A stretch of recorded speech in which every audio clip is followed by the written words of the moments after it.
Now when I look back, of course, I can speak to it and say, thank you. I would do it all over again. Maybe not everything, but I would do it all over again because I know that this here, what I'm building, what I'm cultivating, my purpose, my passion would not be here without those situations. But again, the healing that I've gotten has come from feeling the depths of everything I've gone through. And I have felt so much more free because of it.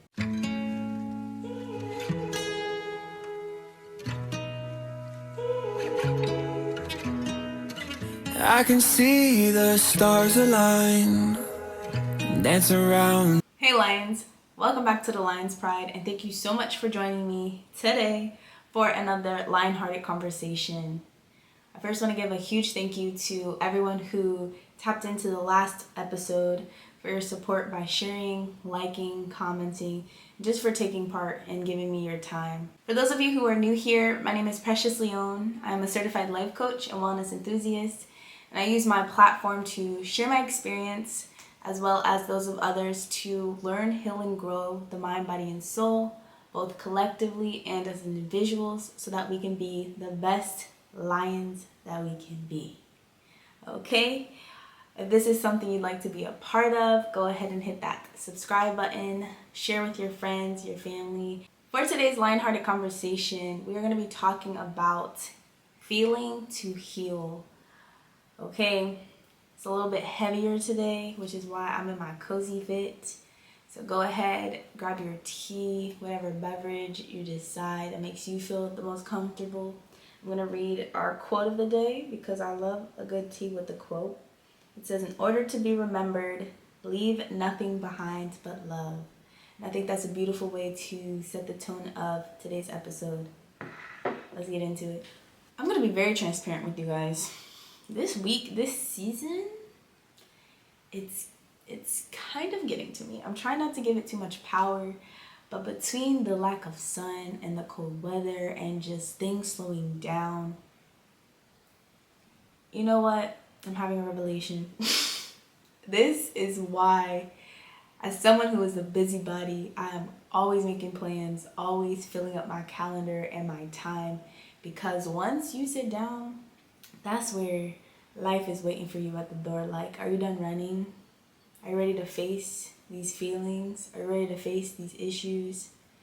And I think that's what this season does for us. Like, we're not outside as we were back in the summertime, back in the early fall, back in the spring. Like, this is a time to really sit and reflect on all that has happened this past year and where we are, what we've done, what we haven't done. And it can just be very overwhelming. And I think that's just kind of where I'm at right now in this season, is feeling the feels and giving myself the space to do so, because for a really long time I wasn't. Like I said, I'm constantly running and I don't give myself the time to really process on a physiological base what is going on around me. Because mentally, I can self-reflect, I can process all day, I can understand, overstand what is happening in my life, why it's happening, why I reacted the way I did, why that encounter happened, why that person responded the way that they did. I'm really good at that. But when it comes to like actually sitting in that discomfort, I'm very much a baby. I'm very much new to it. And I can say that has been a huge part of my healing journey, is learning how to actually feel my feelings. In today's conscious culture, we are constantly told that in order to heal, you have to feel. But what does that really mean? Especially when you have been numbing those feelings for as long as you can remember, disassociating, really just coping unhealthily. For some, the moment you even try to sit with it is too uncomfortable. So you revert back to what you know, which is to not. And then for others, as you progress, if you don't really know what it means to feel your feelings, you will intellectualize them. And that is something I did a lot in the beginning of my healing journey, my awakening journey, if you will, is once I could really self-reflect and gain this level of awareness that my life happened the way it happened so that I could develop this purpose in my life, or that I experienced certain things and encountered certain people in order to further develop me, but also to teach me, also to understand that those people had their own experiences that shaped them. I'm very good, like I said, at understanding people and their behavior. However, those situations leave you with this residual pain that you're not taught really how to deal with it. And people will say, feel it. But again, what does that mean? And so I found myself in a place in my healing journey where it felt like I was in this cycle. Like I would get triggered, then I'd understand the triggers, then I would gain peace within it, and then move on. But then the trigger would come back. And I'm like, if I have made peace with myself about it on a conscious level, why am I still dealing with these wounds? Why haven't I fully healed? And it was because I was intellectualizing my feelings. I want to pose a couple questions for you guys to really help you understand what I'm trying to say here. When you are anxious, how do you know you're anxious? It may be, in your mind, the fact that you have these racing thoughts, but how does your body tell you that you're anxious? It could be a racing heart, it could be sweating, it could be tightness in your stomach. How do you know you're sad? When you're sad, your body can pour out tears. Again, you can feel uneasy. You can feel this heaviness in your chest. How do you know you're angry? For me, I get hot, very hot, and I start to shake, and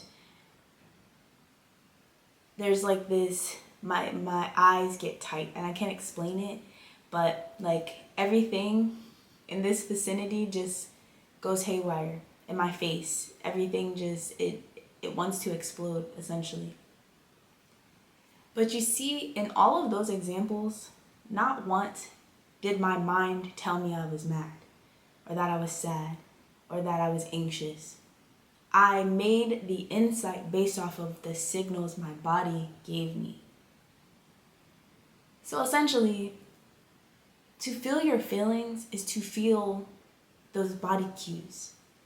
To feel when your body is telling you, hey, I'm not okay in this situation. I don't feel safe. I don't feel heard. I don't feel validated. But we'll get to that in a second. Now again, the problem is we try to make sense of it by tying a narrative to those feelings. Like I feel sad because that person just said something to me. Or I feel mad because they invalidated my feelings, or they invalidated my point of view. I feel anxious because I'm afraid of what's to come in the future, because I don't know how I'm gonna make ends meet. The problem is we prolong our suffering and the discomfort of our feelings by tying a narrative to them. If we could just allow ourselves to actually sit in it and be like, you know what? Whatever that comes up right now, I'm gonna embrace it. It does not feel good. I actually dislike this a lot. And I would much rather run into a wall. This is just my intrusive thoughts. But yeah, like being honest with yourself, this doesn't feel good. But you know what? I am honoring my feelings because they deserve to exist in this moment. That is how you release them. The other part of it is not to judge your feelings, because although you can say like this doesn't feel good, that doesn't mean that it's bad. It doesn't mean that these are terrible feelings and that you shouldn't feel the way that you feel. No, you absolutely are allowed to feel what you're feeling. It's also okay that you don't enjoy the process, but you must give yourself that space. The other problem that we have when we are constantly giving our feelings narratives is we intensify or amplify our egos, our false selves, or rather our pain bodies, as Eckhart Tolle has said in The Power of Now. It's a book, it's truly amazing, and it teaches you the principle and the benefits of embracing the present moment. Nonetheless, these pain bodies are our false selves that we identify with. We think that that is who we are. And so by creating narratives to our feelings, basically an entire story attached to a singular moment or feeling that we are encountering, we amplify that false self. Like the idea of, I'm not worthy, nothing I do is good enough, I can't trust people. When these feelings come up and you are upset, you're angry, you're sad, and you start attaching those narratives, you are further digging the roots of those beliefs within yourself, amplifying the false self, your pain body. And that is, again, enabling our suffering. Something else I've come to realize, especially as an empath, is that a lot of those times, those feelings that you feel aren't even your own. And if we put this on a scientific level, emotion is energy in motion. Energy cannot be created nor destroyed, which means that a lot of times what we're feeling is a pre-existing feeling that is just coming into our bodies or into our space. You can experience this especially when you are in crowded environments or when you are around people who are feeling intensified emotions. What you have to do is protect yourself and your space and your peace, especially when it comes to your mental space. But more than anything is when those feelings come in, again, detaching from it and not creating a narrative, because the person next to you, the person in your environment could just be sharing that energy with you or sharing that emotion with you. And the moment you try to tie a story to it, you will pull yourself into their suffering, when in reality, again, you can just hold space for that person and just let that emotion and feeling exist. It's getting real philosophical in here. I don't know too much. I'm just speaking from my experience. So this is just what I'm learning, what I've learned. Like I said earlier, my healing journey has been delayed because of this mindset, because of this process of emotions. And let's take my parental relationships, for example. For both my parents, I have had a process that I have had to go through in order to heal my relationships with them. And initially it came from an intellectual place. I had to understand why I experienced the things that I experienced because of their presence or lack thereof in my life. I also had to understand that they were people with their own trauma and journey, that they lacked certain things in their childhood, that they were unable to give me the things that I needed the most in mine. And so for a really long time, I would say I started this process of healing back in like 2019, beginning of 2020. I really thought that by having this awareness, I was able to bridge the gap of our relationship and just be closer with them. However, there would be times when things were said or were done, or I would be in certain spaces with them and I would just be like, I can't be here. Like, I don't feel good. I don't feel right. I feel like there's a lot of stuff that's being swept under the rug and I don't appreciate, like anger, sadness, frustration, like all these feelings I wasn't dealing with. But I kept telling myself that I didn't deserve to feel those things because I could understand them from a compassionate place and an intellectual place. Now, what really helped me to heal was to sit with those feelings, that anger, that frustration, that resentment, that hatred, if you will, which that is a strong word. I don't like that word, but it is a feeling. And I will give an example of my relationship with my mom. When I was a child, she was an addict, and because of her addiction, it led me to live with several family members. I went to 6 different elementary schools. And as a child, people will tell you all the time, the first 7 years of a child's life are extremely impactful of how they grow up and the person they become and just really developing their personality. And when the first 8 years of your life are unstable, what type of mindset does that create for you? What type of security and attachments and lack thereof, stability? Like, I didn't have so many things that I needed. And I was in situations around certain people in certain environments that no child ever should have to be in. And now, from a graceful place, I have forgiven my mom. I have found compassion for my mom. I understand who she is and why she did what she did and her experience. I get it. And I have peace in that. But for a long time, especially in my healing journey, it took me at least up until like last year to really like embrace the feelings of the things that I had went through. And my problem is because I guess this is a moment. I guess because growing up, I didn't really feel safe enough to express my feelings or to have them exist. I was just like, I shut down. That was my way of processing my emotions, is I would just let them overwhelm me and I would just shut down.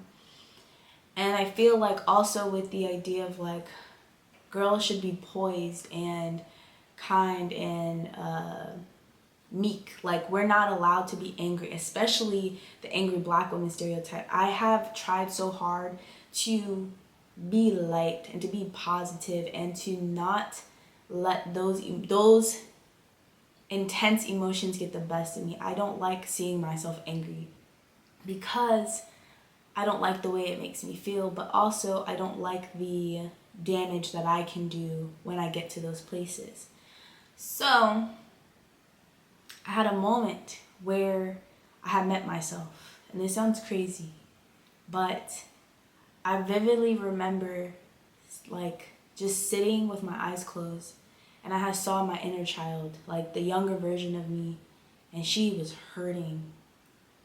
And she hurt the most because I didn't hold space for her. I was running away from these emotions that she's been carrying for a really long time. And in a way, and I've said this before, I was becoming the people that I was trying to heal from by shutting her up and being like, you know what, it's okay. Like, things are good, you're good, like, shake it off, like, stop being so emotional. Although I didn't really say those things to myself, I lived it by not embracing my feelings towards those situations. And so when I really like sat with her, I held her hand, like it was so visual. I held her hand and I felt like all this energy transferred to me, and it was those feelings that I've been carrying that I have not been feeling. And it was a lot of anger, it was a lot of resentment, it was a lot of sadness, like deep sadness, because again, although I could understand why I was put in those positions, as a child, I was like, that's not okay. And again, I'm really trying to separate and not attach this like sad story to my life, because although there were some moments, I'm here and I'm stronger because of them. But in that moment, I had to hold space for the child in me to be like, I get it, you're not okay. And that is okay. And you went through a lot, and I'm sorry. And I'm grateful. That was the biggest thing for me in that moment, was I was so grateful for that person, because what I failed to realize was because of their strength, I am who I am today. And I'm emotional because life is a ride. It is a ride, and it is the most beautifully chaotic ride I've ever experienced. And there have been days where like I wanted to end it all and be like, this is enough. But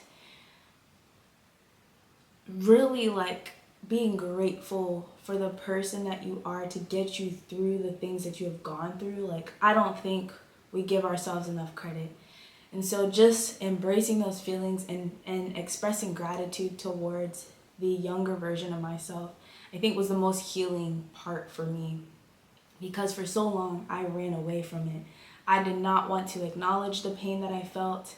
I didn't want to acknowledge the abandonment I felt. I did not want to accept the fact that shit was not okay. It was not easy. It didn't feel good. And now when I look back, of course, I can speak to it and say, thank you. I would do it all over again.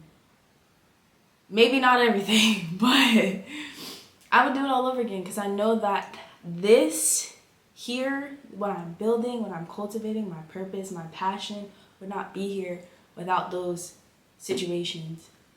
But again, the healing that I've gotten has come from feeling the depths of everything I've gone through. And I have felt so much more free because of it. I say all of that to say, when it comes to your journey and your process, the two can coexist. You can feel the depths of your pain and still have a conscious understanding that everything happened the way it was supposed to. But you can hold space for both. And you must hold space for yourself, especially in a world that has a hard time holding space for you. Before I close out today's Lionhearted Conversation, I just want to reiterate the importance of not tying a narrative to those feelings. Because it could be so easy to say, I deserved better, and my parents should have known better, and life is so unfair. Let that go. It's hard. I get it. And it's so much easier said than done. But if you truly want to feel your feelings, you have to let go of your ego for a second, and that pain body that resides so deeply in all of us. Its only way of existing and continuing to live within us is by feeding it those narratives that life should have been something different than what it is. And when we can really embrace that life is full of duality. We can't have light without darkness. We can't have the good without the bad, or the positive without the negative, however you want to put it. We just can't. And life is full of suffering, but it is also full of love. And once we can embrace the latter, life gets a little bit more easy. I love you guys so much, and I appreciate you tapping into today's Lionhearted Conversation. I really want to hear your perspective on everything I had to say, and if you feel free to do so, share your piece about feeling to heal. Comment, share, like, especially to all the lions who haven't found their way to the Lion's Pride. Be sure to share it to them so that we can continue to build this community here. Again, I love you guys. And be easy.